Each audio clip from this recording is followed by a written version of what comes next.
Hello friends, CSC exam India पर आपका स्वागत है। दोस्तों, बीपीएससी प्री की एग्जाम डेट पोस्टपोन होने के बाद अब आपके पास 2 से 3 महीने हैं बीपीएससी प्री एग्जाम की तैयारी के लिए। उसी के क्रम में दोस्तों यहाँ पर हम सभी सब्जेक्ट की टेस्ट सीरीज उपलब्ध करा रहे हैं। सब यहाँ पे आप सब्जेक्ट वाइज टेस्ट सीरीज देखेंगे। उसी क्रम में यहाँ पर हम प्राचीन भारत के इतिहास का टेस्ट सीरीज देखेंगे। ये सेट वाइज होगा। इसमें आपके लगभग 8 से 10 सेट प्राचीन भारत के इतिहास के आपको कराए जाएंगे और जो है मध्यकालीन भारत के भी 8 से 10 सेट कराए जाएंगे और उसी तरह आपका आधुनिक भारत के भी 8 से 10 सेट कराए जाएंगे। काफ़ी इंपॉर्टेंट क्वेश्चन है। आपका जो पैटर्न है, जो परीक्षा का पैटर्न रहा है तथा जो सिलेबस है और उसी के क्रम में ये सभी क्वेश्चन आपके बनाए गए हैं। और हिस्ट्री की टेस्ट सीरीज के साथ साथ आपका जियोग्राफी हो गया, पॉलिटी हो गया, इकोनॉमिक्स हो गया और बिहार जीके हो गया, साइंस हो गया, करंट अफेयर्स हो गया, इसके भी टेस्ट सीरीज यहाँ पर जल्दी शुरू होने वाले हैं। तो दोस्तों, चैनल को सब्सक्राइब कर लें। इसके साथ ही एक चीज़ और बता दें, यहाँ पर हम इसका पीडीएफ भी आपको दे देंगे, जहाँ से आप इसकी दोबारा प्रैक्टिस कर सकते हैं। ये हमारा टेलीग्राम चैनल जो है उस पर आपको मिल जाएगा। उसका लिंक हमने आपको डिस्क्रिप्शन बॉक्स में दे दिया है, जहाँ से आप टेलीग्राम चैनल से जुड़ सकते हैं। दोस्तों, इसके साथ ही हम बता दूं, यहाँ पर हम टॉप 20 क्वेश्चन देखेंगे, जो आपके टॉप 20 एमसीक्यू होंगे बिहार पीसीएस के लिए, बिहार पीसीएस प्री एग्जाम के लिए।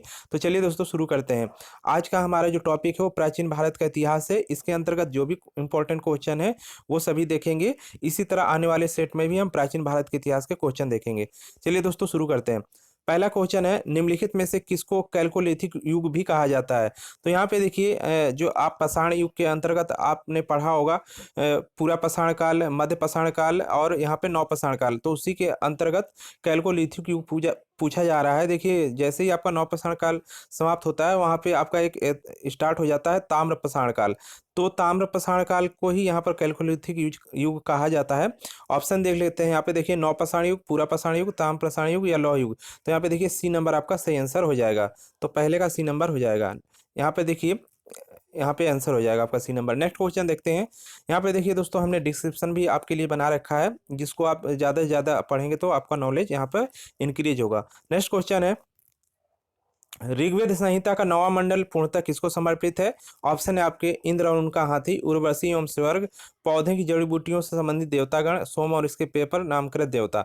तो सभी को पता है, सोम का ऋग्वेद का संहिता का 9वां मंडल सोम देवता को समर्पित है। तो यहाँ पे डी नंबर आपका सही आंसर हो जाएगा।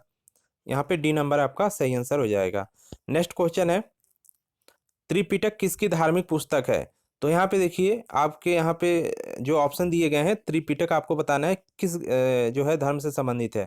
जैन धर्म, हिंदू धर्म, पारसी धर्म, बौद्ध धर्म या उपयुक्त में से कोई नहीं या उपयुक्त में से एक से अधिक। तो यहाँ पे आपको सही यहाँ पे क्वेश्चन का आंसर चूज करना है। तो यहाँ पे देखिए सही आंसर क्या हो जाएगा? बौद्ध धर्म। त्रिपिटक आपका किससे संबंधित है? बौद्ध धर्म से। डी नंबर यहाँ पे आपका सही आंसर हो जाएगा। नेक्स्ट क्वेश्चन देखते हैं। यहाँ पे देख लीजिए, यहाँ पे डिस्क्रिप्शन भी है, पीडीएफ आप डाउनलोड करके इसको पूरा पढ़ लीजिएगा। नेक्स्ट क्वेश्चन देखते हैं, किस शासक द्वारा सर्वप्रथम पाटलिपुत्र का राजधानी के रूप में चयन किया गया था? अजातशत्रु, कालाशोक, उदयन, कनिष्क। तो यहाँ पे देखिए, जो पाटलिपुत्र राजधानी किसने बनाई थी? तो यहाँ पर आपने पढ़ा होगा हिस्ट्री में। इसका सही आंसर हो जाएगा आपका उदयन द्वारा। इसने क्या है, पाटलिपुत्र को, मगध की राजधानी पाटलिपुत्र इसने बनाई थी। सी नंबर सही हो जाएगा। नेक्स्ट क्वेश्चन देखते हैं, किस प्रकार की भूमि को अपरहत कहा जाता है? काफी इंपॉर्टेंट क्वेश्चन है। यहाँ पे देखिए ऑप्शन है आपके, बिना जोती हुई जंगली भूमि, सिंचित भूमि, घने जंगल वाली भूमि, जोती हुई भूमि या उपयुक्त में से कोई नहीं या उपयुक्त में से एक से अधिक। तो यहाँ पे आपको कौन सा ऑप्शन सही लग रहा है? देखिए, देखने में आपको ई नंबर यहाँ पर सही लग रहा होगा, क्योंकि यहाँ पर देखिए उपयुक्त में से एक से अधिक ऑप्शन यहाँ पे सही हो सकते हैं। लेकिन यहाँ पे देखिए, जो इसका एकदम करेक्ट आंसर है वो यहाँ पर ए नंबर है। बिना जोती हुई जंगली भूमि या बंजर भूमि को अपरहत कहा जाता है। क्वेश्चन को बिल्कुल ध्यान से पढ़िए, हिस्ट्री को बिल्कुल ध्यान से पढ़िए, जो भी आपका सब्जेक्ट है उसको ध्यान से पढ़ेंगे तभी आपको पूरा पूरा यहाँ पे जो है सही समझ में आएगा। तो यहाँ पे अपरहत का मतलब होता है बिना जोती हुई जंगली भूमि का। तो ए नंबर यहाँ पे आपका सही आंसर हो जाएगा। नेक्स्ट क्वेश्चन देखते हैं, कर्नाट वंश का संस्थापक कौन था? ऑप्शन है आपका नरसिंह देव, विजय देव, हरिदेव या नान्य देव या उपयुक्त में से कोई नहीं या उपयुक्त में से एक से अधिक। तो यहाँ पे देखिए सही आंसर क्या हो जाएगा आपका? कर्नाट वंश का संस्थापक कौन है? देखिए, संस्थापक लगभग सभी के जो होते हैं संस्थापक एक ही होते हैं, कुछ अपवादों को छोड़ दिया जाए। तो यहाँ पे सबसे पहले तो उपयुक्त में से एक से अधिक नहीं होगा, क्योंकि अधिकतर एक संस्थापक होते हैं। तो यहाँ पे देखिए, ये ई नंबर ऑप्शन यहाँ पे हट जाएगा आपका। अब यहाँ पे जो आपका सही आंसर हो जाएगा डी नंबर, नान्यदेव, ये सही आंसर हो जाएगा। काफ़ी इंपॉर्टेंट क्वेश्चन है आपके। देखिए यहाँ पर जो भी क्वेश्चन लिए गए हैं, जो आपके पिछले एग्जाम में आए हुए हैं, जो भी आपके आने वाले एग्जाम में हैं, तथा जो भी इंपॉर्टेंट क्वेश्चन है वो सभी यहाँ पर आपको लिए गए हैं। नेक्स्ट क्वेश्चन देखते हैं। गौतम बुद्ध को एक देवता का स्थान किस राजा के युग में प्राप्त हुआ? तो यहाँ पे देखिए आपको बताना है कि गौतम बुद्ध को एक देवता का स्थान किस राजा के युग में प्राप्त हुआ या किसके शासनकाल में प्राप्त हुआ? अशोक के, कनिष्क के, चंद्रगुप्त, विक्रमादित्य के या हर्ष के? तो सही आंसर आपका हो जाएगा कनिष्क के काल में गौतम बुद्ध को देवता के रूप में पूजा जाने लगा। वहां पे आप देखेंगे गांधार कला और मथुरा कला, तो उसी के अंतर्गत आपकी बुद्ध की मूर्तियां देखने को मिलेंगी, तो देवता के रूप में पूजा जाने लगा था। तो यहाँ पे सही आंसर आपका बी नंबर हो जाएगा। नेक्स्ट क्वेश्चन देखते हैं। 16 महाजनपदों की सूची उपलब्ध है, किस किताब में है? महाभारत में है, अंगुत्तर निकाय में है, छांदोग्य उपनिषद में है, संयुक्त निकाय में है, किस में है? तो यहाँ पे देखिए सही आंसर आपका क्या हो जाएगा? 16 महाजनपदों की सूची कहाँ उपलब्ध है? सभी ने पढ़ा होगा, काफी इंपॉर्टेंट क्वेश्चन है, बी नंबर हो जाएगा अंगुत्तर निकाय में। नेक्स्ट क्वेश्चन देखते हैं। प्रथम मगध साम्राज्य का उत्कर्ष किस शताब्दी में हुआ था? तो मगध साम्राज्य का उत्कर्ष यहाँ पे आपको बताना है, यानी कि मगध का उत्कर्ष देखिए वो आपको बताना है किस शताब्दी में हुआ था।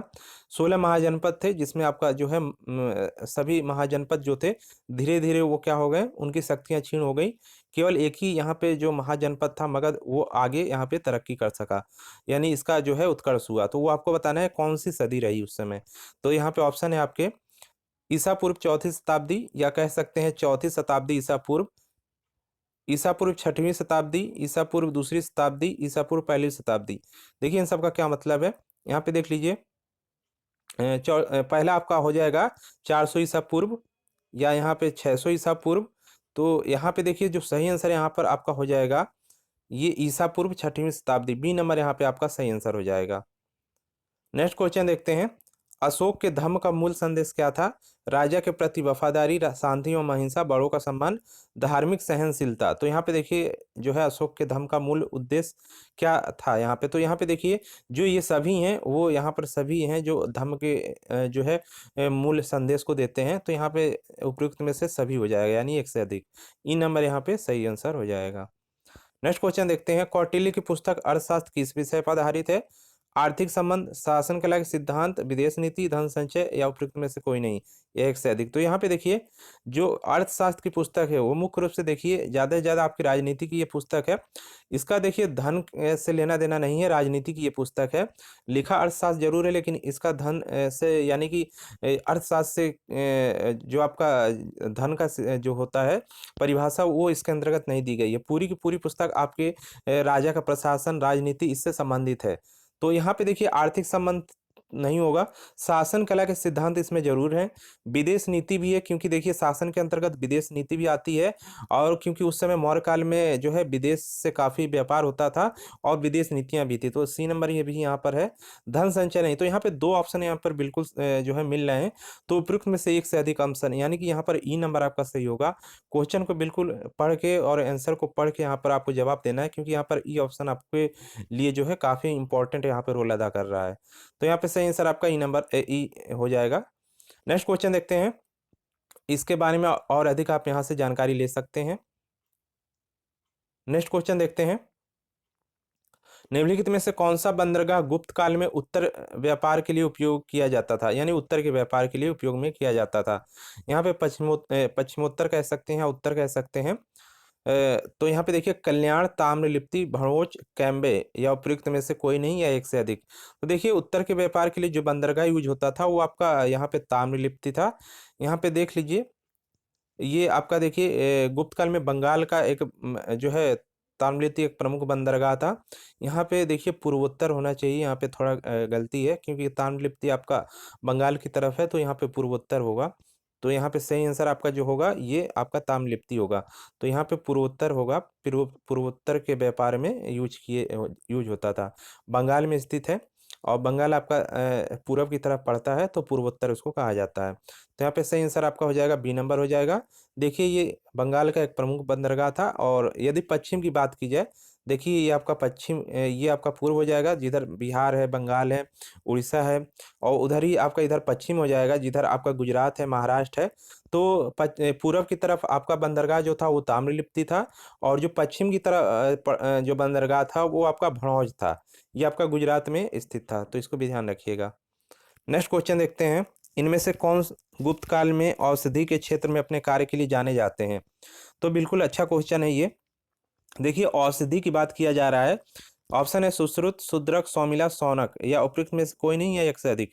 तो यहाँ पे देखिए औषधि की बात की जाए, औषधि मतलब होता है दवाई। दवाई के क्षेत्र में किसको जाना जाता है?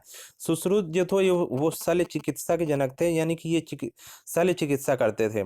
देखिए औषधि की जो है यानी कि डॉक्टर के जो दवाइयों के बारे में जो शोध कार्य किया है, वो इनमें से देखा जाए तो किसी ने नहीं किया है। तो यहाँ पे एक ऑप्शन आपका फंसता है, उपयुक्त में से कोई नहीं, तो बिल्कुल सही है। ई नंबर यहाँ पे आपका सही हो जाएगा। और उपयुक्त में से एक से अधिक नहीं हो सकता है, क्योंकि एक ही है केवल सुश्रुत। या तो इसके आंसर ए हो सकता है या ई हो सकता है। तो यहाँ पे देखिए यदि बात सही आंसर की बात किया जाए तो ई होगा, क्योंकि औषधि के क्षेत्र में इनका कार्य नहीं था, ये शल्य चिकित्सा के जो है क्षेत्र में इनका कार्य था। तो यहाँ पे ई नंबर सही हो जाएगा। लेकिन यहाँ पे देखिए ए नंबर इस प्रकार के प्रश्न में दुविधा आती है, तो ये हमेशा जो है ये आयोग की तरफ से इसका आंसर जो है दिया जाता है, या हो सकता है इसका चेंज किया जाता है। तो यहाँ पे देखिए आप इसके जो सही करेंगे वो ई नंबर सही करेंगे। बाकी जो भी आपका होगा ये आपके बुक में जो दिया गया है, यहाँ पे जो सही आंसर हो जाएगा वो ई नंबर हो जाएगा। तो ई इसका सही आंसर हो जाएगा, इसको ध्यान रखिएगा। नेक्स्ट क्वेश्चन देखते हैं, चीनी यात्री ह्वेनसांग किस विश्वविद्यालय में अध्ययन किया था? तक्षशिला, विक्रमशिला, मगध या नालंदा? तो सही आंसर आपका क्या हो जाएगा? यहाँ पे जो ह्वेनसांग आया था वो नालंदा में अध्ययन किया था। नेक्स्ट क्वेश्चन है, सूती कपड़ों के उत्पादन के लिए सबसे प्रसिद्ध नगर कौन था? मथुरा, वाराणसी, पाटलिपुत्र या कांची? तो यहाँ पे सभी को पता है, सूती कपड़ों के लिए उत्पादन के लिए मथुरा यहाँ पे जो है प्रसिद्ध नगर था। ए नंबर सही हो जाएगा। नेक्स्ट क्वेश्चन है, निम्नलिखित राजवंशों में से किसका उल्लेख संगम साहित्य में नहीं हुआ है? तो संगम से साहित्य से यानी कि संगम वंश से आपके क्वेश्चन आते हैं। संगम वंश आपके चोल हो गए, चेर हो गए, पांड्य हो गए, तीन हैं आपके। तो यहाँ पे देखिए किस वंश का उल्लेख नहीं है? सीधी सी बात है, कदम का उल्लेख नहीं है। तीन जो है वंश ये आपके संगम वंश के अंतर्गत आते हैं। देखिए ये संगम वंश आपका प्राचीन भारत का है। जो आप संगम वंश पढ़ेंगे दूसरा वाला, जो जिसमें आपका विजयनगर साम्राज्य और जो अन्य साम्राज्य आते हैं, वो आपका मध्यकालीन भारत में क्षेत्र जो दक्षिणी भारत के राज्य हैं उसके अंतर्गत आपको पढ़ने को मिलेगा। इसको ध्यान रखिएगा। नेक्स्ट क्वेश्चन है, मुद्रा राक्षस जो ये बुक है आपकी मुद्रा राक्षस, इसके लेखक कौन है? अश्वघोष, कालिदास, विशाखदत्त या भास? तो ये सभी को पता होगा, मुद्रा राक्षस किसने लिखी है? विशाखदत्त कृत मुद्रा राक्षस जो है विशाखदत्त ने लिखा है। नेक्स्ट क्वेश्चन यहाँ पे देख लेते हैं। यहाँ पे देखिए इसका डिस्क्रिप्शन भी है, इसको आप पढ़ सकते हैं। कुमार संभव महाकाव्य किसने लिखा है? बाणभट्ट, चंद्रबरदाई, या यहाँ पे कालिदास या हरिसेन ने? तो सही आंसर आपका क्या हो जाएगा? कुमार संभव। देखिए यहाँ पे कालिदास का यहाँ पर जो है लिखा गया महाकाव्य है, तो यहाँ पर सही आंसर हो जाएगा आपका सी नंबर। नेक्स्ट क्वेश्चन देखते हैं, चोल काल के लिए प्रसिद्ध क्या था? ग्राम पंचायत, राष्ट्रकूट राजवंश के साथ युद्ध, श्रीलंका के साथ व्यापार, तमिल संस्कृति की उन्नति, या उपयुक्त में से कोई नहीं, या उपयुक्त में से एक से अधिक? तो यहाँ पे देखिए चोल काल के लिए जो प्रसिद्ध था, यानी किसके लिए फेमस था चोल काल? चोल का काल जो था, यानी संगम वंश के अंतर्गत चोल जो ये वंश था, इस किसके लिए सबसे ज्यादा फेमस था? तो यहाँ पे देखा जाए सबसे ज्यादा फेमस था, यानी कि प्रसिद्ध जो था वो ग्राम पंचायत यानी कि विलेज असेंबली के लिए ये जाना जाता है। तो यहाँ पे ए नंबर आपका सही आंसर हो जाएगा। नेक्स्ट क्वेश्चन यहाँ पे देखते हैं, दक्षिण भारत के मंदिरों के आकर्षक द्वार क्या क्या कहलाते हैं? शिखर कहलाते हैं, देवालय, गोपुरम, मंडप, या उपयुक्त में से एक से अधिक, या उपयुक्त में से कोई नहीं? तो यहाँ पे देखिए दक्षिण भारत के मंदिरों के जो आकर्षक द्वार होते हैं, इनको क्या कहा जाता है? यहाँ पे ये आपको बताना है। तो यहाँ पे देखिए ये जो द्वार होते हैं, तो इनको क्या कहा जाता है ये आपको बताना है। तो सही आंसर देखिए यहाँ पर सी नंबर हो जाएगा, गोपुरम उनको कहा जाता है। तो यहाँ पे इसको बिल्कुल ध्यान रखिएगा, काफी इंपॉर्टेंट क्वेश्चन है। यहाँ से आप इसके डिस्क्रिप्शन को भी पढ़ सकते हैं। तो दोस्तों ये थे टॉप 20 क्वेश्चन, इसका पीडीएफ हमारे टेलीग्राम चैनल पे आपको मिल जाएगा। तो दोस्तों बने रहिए हमारे चैनल के साथ, मिलते हैं नेक्स्ट वीडियो में।